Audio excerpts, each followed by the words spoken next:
If we're going to carry on a conversation, it'd help for you to talk. The Palmer dame's dead. Why'd you do it, Sam?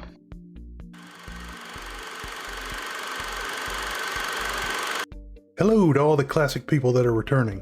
I'm glad you're back. I also want to welcome any new visitors. As a technical note, references and citations are listed for each show on the site at classicmovierev.com. Today on the Classic Movie Reviews podcast, we are taking on Born to Kill 1947. While not required, nothing makes a good film noir like a really vicious femme fatale. Well, this film not only has a great femme fatale, but it also has a homme fatale. The combination and interplay of these two stinkers really keeps you on the edge of your seat while watching Born to Kill 1947. On IMDb.com, this film has a relatively low 7.2 rating. On RottenTomatoes.com, it comes in near the same with an 80% on the tomato meter and 75% audience approval. In a May 1st, 1947 review, New York Times film critic Bosley Carruthers fairly hated this film, saying, quote, "A clear illustration of why the movies are sometimes held in low esteem by people who are thoughtful of their influence is the Palace's Born to Kill. An apt demonstration of why critics sometimes go mad. For this crime-flaunting melodrama from the left hand of RKO is not only morally disgusting, but it is an offense to a normal intellect. And we say this with no more piety or conceit than is average, we feel sure. In the first place, the story is malignant, being a cheap and unsavory tale of a hard-hearted murderer's fascination for a self-seeking divorcee. And although such a smeary tabloid fable is not entirely unfamiliar on the screen, in this particular instance, it is of notably negative worth. But more than that, the whole atmosphere and detail of corruption is so indulgently displayed that it looks as though the aim of the producers was to include as much as possible within the limits of the production code. Lawrence Tierney as the bold, bad killer whose ambition is to fix it so he can spit in anyone's eye, is given outrageous license to demonstrate the histrionics of nastiness. And Claire Trevor as the lustful lady is permitted to conduct herself, especially in some scenes with Mr. Tierney, with surprising indecorum and lack of taste. Nothing is proved by their behavior beyond the easy and excusing moral that crime does not pay. In the meantime, the audience has been treated to an hour and a half of ostentatious vice. Surely discriminating people are not likely to be attracted to this film, but it is precisely because it's designed to pander to the lowest level of taste that it is reprehensible." Unquote. Well, I know I'm not the only one that liked it. Karen at Noir Film of the Week shows this when she begins her review with, quote, "Born to Kill is one of those noirs that I keep in my pocket like the last peppermint. Sometimes I forget about it, but I'm so pleased when I run across it because it's just so good." Unquote. Actors. Right, and I'm a Shakespearean actor. This cast has quite a few film noir favorites, including Claire Trevor, who plays the role of a bitter, impoverished socialite, and femme fatale Ellen Brent. We first talked about Trevor when she killed it in the role as Gay Dawn, the has-been singer that likes to drink a little too much in Key Largo 1948. Elisha Cook Jr. played henchman and killer Marty Waterman. Cook was first covered as a pint-sized gunman in The Maltese Falcon 1941. Martha Heyer was uncredited as one of the maids. Heyer was first covered in First Men in the Moon 1964. Lawrence Tierney played Sam Wilde, killer and homme fatale. Tierney was born in 1919 in New York City. I'm walking here! I'm walking here! His father was a cop. Tierney was a star athlete at the boys' high school. He attended Manhattan College on an athletic scholarship, but left after 2 years. He kicked around the country working odd jobs until it was suggested that he try the stage. First, he joined the Blackfriars Theater Group, and then moved to the American Irish Theater. In 1943, he was noticed by an RKO talent scout and signed a contract. Tierney started taking uncredited roles. His first significant role was as the title character in Dillinger 1945. He was tall and good-looking and could play a tough guy, so he got a lot of film noir and military roles. Film highlights include a prison film, San Quentin 1946, film noirs, The Devil Thumbs a Ride 1947, Born to Kill 1947, Kill or Be Killed 1950, Shakedown 1950, and The Hoodlum 1951. He was with the circus in The Greatest Show on Earth 1952. His next film noir was Female Jungle 1955. He liked to drink a bit and was comparatively mean. Around 1959, he started doing more television. He would pick up an occasional film role. He stayed in Hollywood and continued to work until 2000. Tierney played gangster Cyrus Redblock to Captain Picard's detective character, Dixon Hill, in The Holodeck, on Star Trek, The Next Generation, The Big Goodbye, 1988. Tierney saw an immense spike in popularity after appearing as Joe Cabot in Quentin Tarantino's neo-noir Reservoir Dogs 1992. Here are your names. Mr. Brown, Mr. White, Mr. Blonde, Mr. Blue, Mr. Orange, and Mr. Pink. Why am I Mr. Pink? Because you're a faggot, all right? Why can't we pick our own colors? No way, no way. Tried it once, it doesn't work. You get four guys all fighting over who's gonna be Mr. Black. But they don't know each other, so nobody wants to back down. No way. I pick. You're Mr. Pink. Be thankful you're not Mr. Yellow. Yeah, but Mr. Brown, that's a little too close to Mr. Shit. Mr. Pink sounds like Mr. Pussy. How about if I'm Mr. Purple? I mean, that sounds good to me. I'll be Mr. Purple. You're not Mr. Purple. Some guy on some other job is Mr. Purple. You're Mr. Pink. Nobody's trading with anybody. This ain't a city council meeting, you know. And a bit part in Armageddon 1998. Tierney died in 2002. Walter Selznick played unscrupulous detective Albert Arnett. Selznick was born in 1902 in Vienna, Austro-Hungarian Empire. His father was an opera star. The good-looking young man was noticed in a beer garden in Hungary by Michael Curtiz when he was still being called Michael Curtiz. He got a role in Sodom und Gomorrah 1922. He became a bankable leading man as he continued to make movies. During the next decade, he gained so much weight that he could no longer fill the leading man roles. That shit happens. Selznick moved to the US in 1930. He began working on Broadway and became a major stage star. This Tony Award-winning actor made his first US movie in 1942. In this film, Once Upon a Honeymoon, 1942, Selznick played a Nazi. In 1944, he was pretty amazing playing a Nazi again in Alfred Hitchcock's Lifeboat, 1944. He wisely stepped away from Nazi roles and began to show his comedic as well as his dramatic acting skills.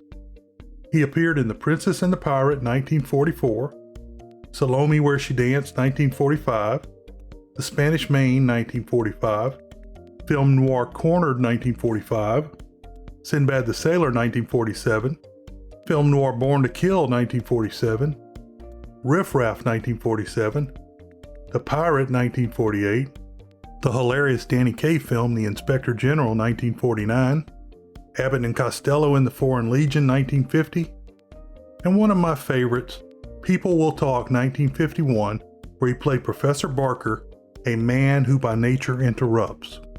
The 1950s found Selznick working more on television with occasional movie roles. He was in a hilarious movie with Rock Hudson, come September 1961, and he played a bookseller in The Wonderful World of the Brothers Grimm, 1962. He was the Clock King on Batman, if you're into those characters. Selznick retired from acting in 1980. As a result of problematic medical issues, he took his own life in 1983. Estelle Howard had a small but essential role as Reno rooming house owner and good time drinker, Mrs. Kraft. Howard was born in 1892 in Montana. She started working on stage in New York in 1917. In 1931, she moved to Hollywood and began appearing in films. Howard had 115 film and television credits. She was in a wide range of roles, but specialized as a frumpy old lady.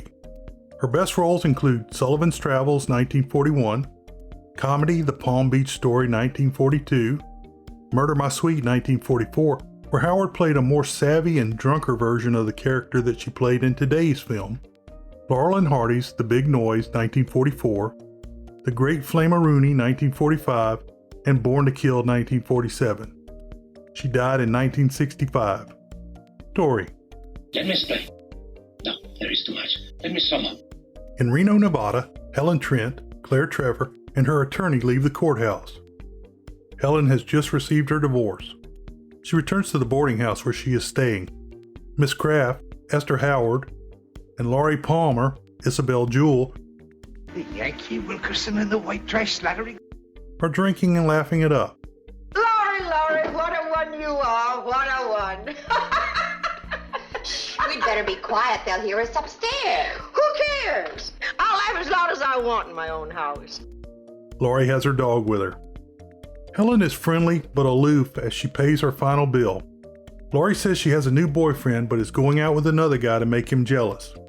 Laurie and Miss Kraft think it's a good idea that a man like she has will kick your teeth out if you just get out of line. All three ladies agree most men are turnips. He's the quiet sort. And yet you get a feeling if you stepped out of line, he'd kick your teeth down your throat. My, ain't that wonderful? Sure is. I never knew a man like that. My two husbands was just turnips. Most men are. That night at the Northern Club, Helen is losing at roulette. She goes to the craps table, and the shooter is Sam Wilde, Lawrence Tierney. Helen really likes what she sees. He likes her looks too, as she bets against him on the don't pass line. Laurie comes by with her date, Danny, Tony Barrett. Sam gives him the stink eye. Laurie and Danny go back to her place, which is located next to the boarding house. Danny goes to make drinks, and Sam is waiting in the kitchen, smoking and drinking. He tells Danny to get out. Get out. Oh, come on now, Mac. Look, let's talk this out over a couple of drinks. What do you say? I say get out. Kind of abrupt, ain't you? I come in for a drink and I'm gonna have it. You heard me, didn't you? Sam says he won't be cut out. Danny pulls a switchblade. Sam disarms him, hits him a few times, and knocks him to the ground. Danny comes up with a large knife sharpener. Sam beats him and takes the sharpener. Sam clubs Danny in the head, killing him. Laurie comes in and sees the dead body. Sam kills her too, as the small dog barks. Sam cuts out the back with Danny's body lying close to the door. The dog runs outside.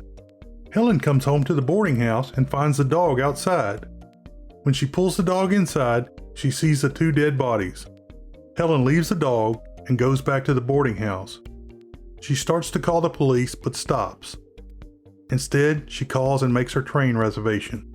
Sam goes back to his apartment where he lives with Marty Waterman, Elisha Cook Jr. Sam tells Marty that Laurie is dead. Marty knows right away that Sam is the killer. If we're going to carry on a conversation, it'd help for you to talk. The Palmer dame's dead. Why'd you do it, Sam?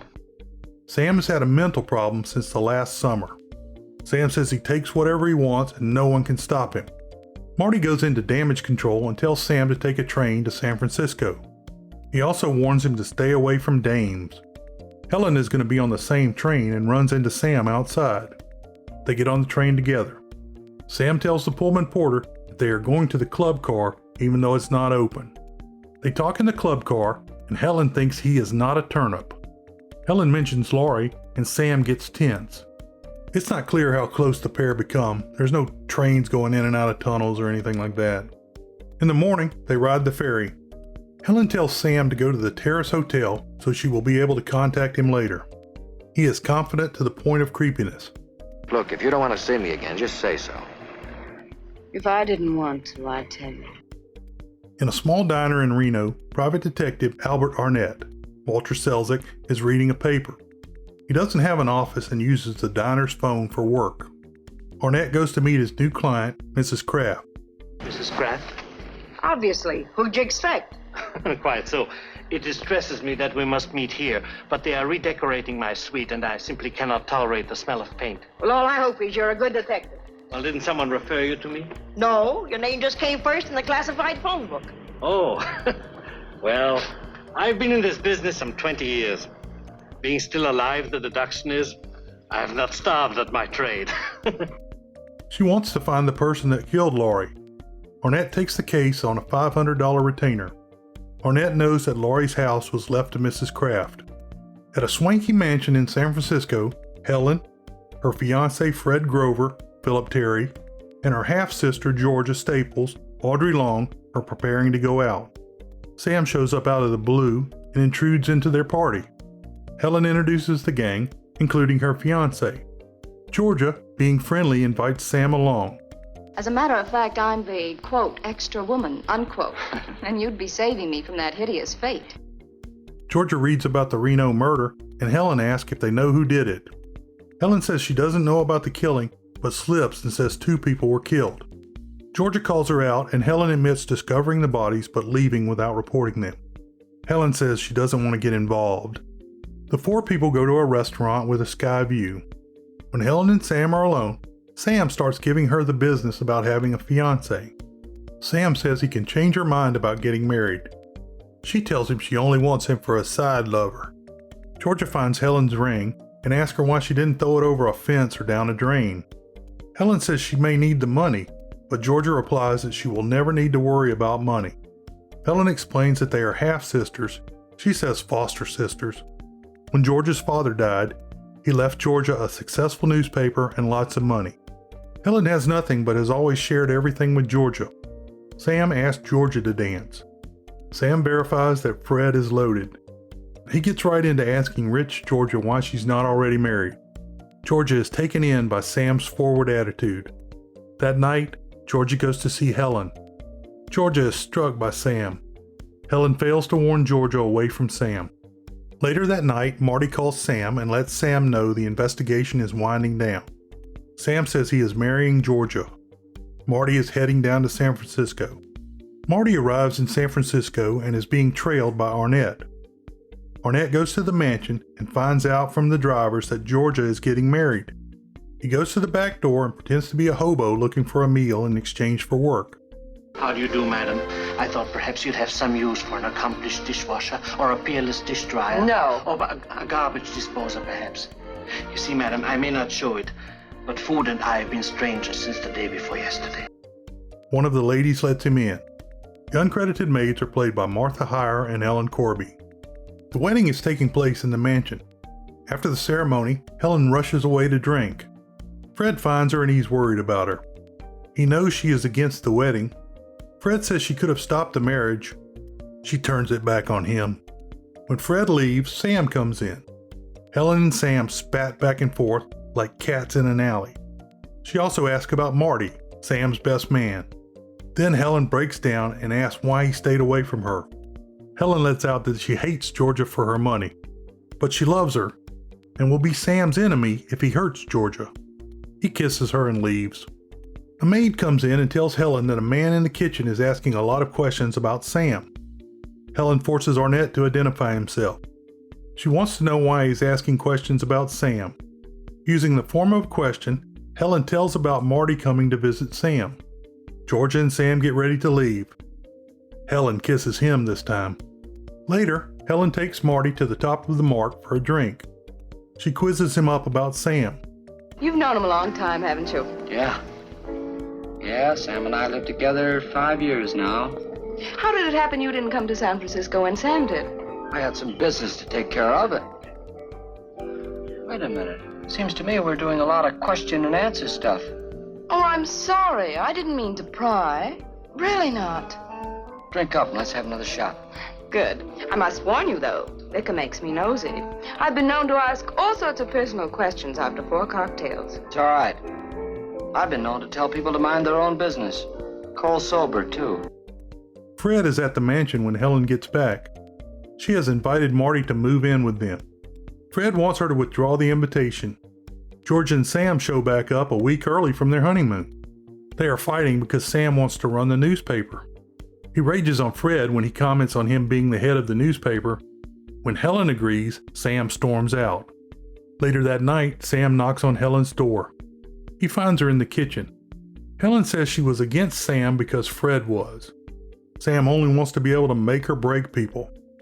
Finally, they kiss. Sam says Fred and Georgia mean nothing to them.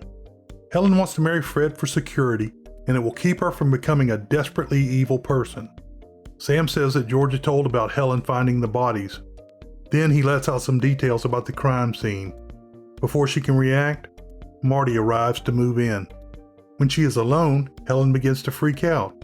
She calls Arnett in Reno. Sam and Marty are drinking downstairs, and Marty urges caution with Helen.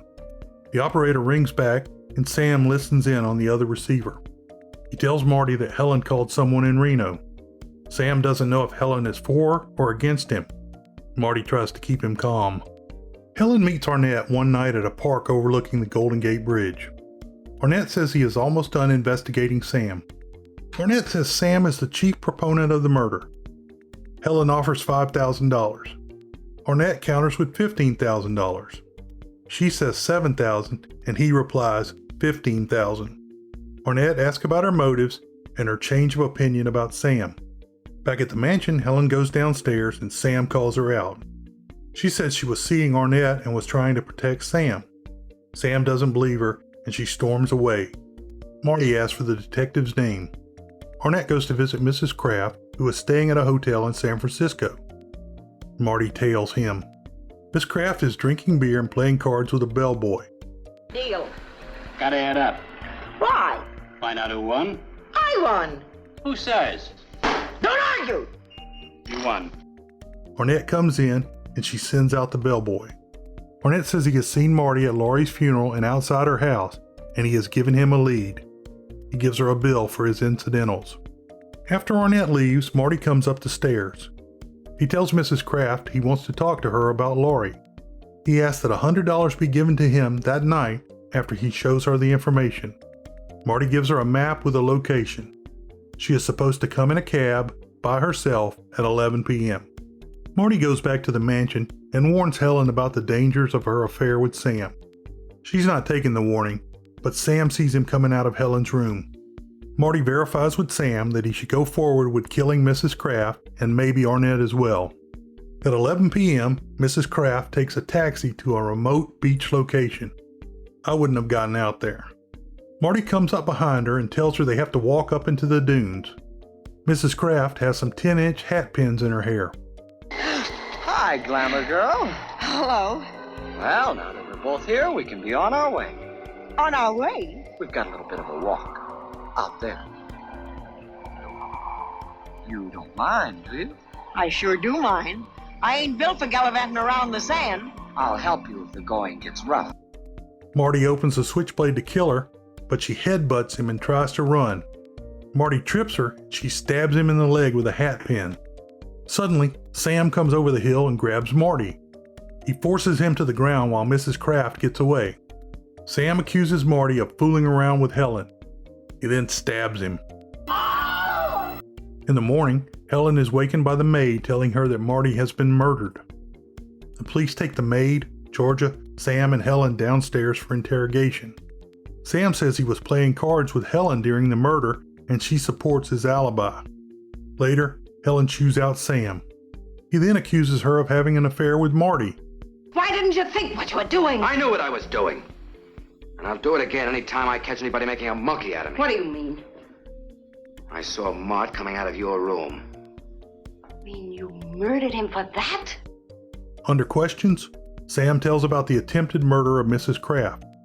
Helen goes to Mrs. Kraft's room. She is broken by the previous night's experience. She has no joy anymore. Mrs. Kraft identified Sam from a picture in the paper. Helen terrorizes Miss Kraft with the thought of being murdered. Mrs. Kraft throws some good insults on Helen. Does it matter very much if this man isn't caught? You're the coldest iceberg of a woman I ever saw. And the rottenest inside. I've seen plenty, too. Finally, Mrs. Kraft breaks down and Helen leaves her with the threat of death. Miss Kraft spits on her at the door. That night, Sam heads out and Helen follows him to the car. She says she has taken care of Miss Kraft and will borrow the money from Fred to pay off Arnett. Helen admits doing all of this for her and Sam. When she invites Sam back, he knows she is rotten and he loves it. When they kiss, she notes that he is carrying a gun. Arnett calls and Helen has the maid tell him to call back later. Fred is there and she butters him up.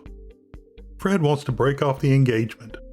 He says Helen doesn't love him and has no heart. He tells her to change before it is too late. She throws the attack onto him. Fred leaves as Helen begs him to stay. He tells her it is because of Sam before he goes. Arnett calls back and tells Helen that Mrs. Kraft has withdrawn her request. She tells Arnett that she won't pay. He says he will bring the police if not paid.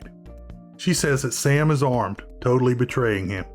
Nothing is going to save you, Mr. Wilde, except the sum I quoted you.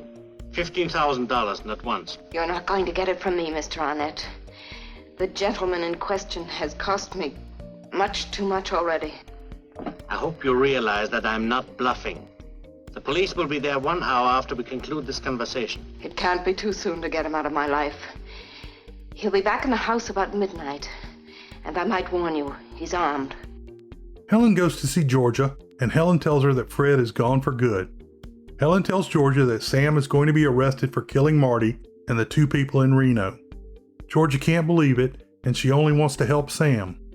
Helen tries to control Georgia, but lets slip that her money has protected her, and she's never had to deal with jolts as Helen has. Finally, Georgia realizes that Helen has known about the murders for some time and has only just now decided to have Sam arrested. Georgia says that Helen tried to get Georgia's money back after she lost Fred and his money. Oh, Helen, I still can't believe he did this. Of course you can't. I realize it's been a terrific jolt, and you've never had to take any jolts. Your money has always protected you. What's my money got to do with this? Nothing, of course. You called the police. George, I had to. How long have you known about Sam? A few days, I guess. And you just made up your mind tonight to call the police. In the middle of the night. What are you? Fred was through with you tonight, wasn't he, Helen? Georgia, what are you? You were willing to let my money go when you had Fred's. But not when Fred walked out on you. How ridiculous. Then you suddenly realized you weren't going to get his money or mine. Sam comes in, and Helen has Georgia hide in a chair. Helen brings him inside, kisses him, and he agrees to go away with her. Georgia stands up and tells him to get out. Helen tells Sam to kill Georgia. He pulls the gun, but police arrive at the door before he can kill Georgia. Sam realizes that Helen called the cops, and he begins shooting at her. She runs into the bedroom and locks the door. That should work. Helen runs into the bathroom and locks that door. Sam breaks into the room and begins shooting through the locked bathroom door. The police arrive and gun down Sam. Sam is dead, but Helen might survive. She says she didn't land on her feet. The next day, Arnett picks up a paper saying that Helen is being questioned about motives. Arnett quotes the Bible and throws the paper away. Litterbug. We'll be right back with conclusions and the world-famous short summary, following a word from our sponsors. Summary. They just expected us to know. Near the beginning of The Misfits, 1961, Marilyn Monroe, who following her divorce in Reno, considers throwing her ring off a bridge into a small creek. In today's movie, Helen is staying at a boarding house in Reno as well until her divorce is final. What's this all about? A 2002 New York Times article states Reno became the land of divorces in 1931 when they changed the residency requirement to only 6 weeks. Newspaperman Walter Winchell called it Renovation, and the city was known as the divorce capital of the world. I prefer the term taking the Reno cure. Mocking, taking the alcohol cure or detox. In a 2005 newspaper article by Scott Sooner, it says the bridge over the Truckee River was built in the 1920s and is only a block from the Washoe County Courthouse. The bridge has 2 other names, the Wedding Ring Bridge and the Bridge of Sighs. In The Misfits 1961, Thelma Ritter, as Isabel Steers, tells Marilyn Monroe, as Rosalind Tabor, that if she throws her ring into the river, she will never get divorced again. Sadly, the bridge has now been torn down. By the 1970s, other states had relaxed their rules, and it was no longer necessary to travel to Reno to get a quick divorce. World famous short summary, but friends like these, who needs enemies? I hope you enjoyed today's show. You can find connections to social media and email on the site at classicmovierev.com or in the podcast show notes. If you enjoyed this show, go ahead and hit the subscribe button. If you've already subscribed, you can tell a friend, colleague, or family member about the show, or leave a review at Apple Podcasts. It really helps the show get found. If you want to comment, suggest a movie, or help out, contact me by email at jec@classicmovierev.com. Beware the Moors.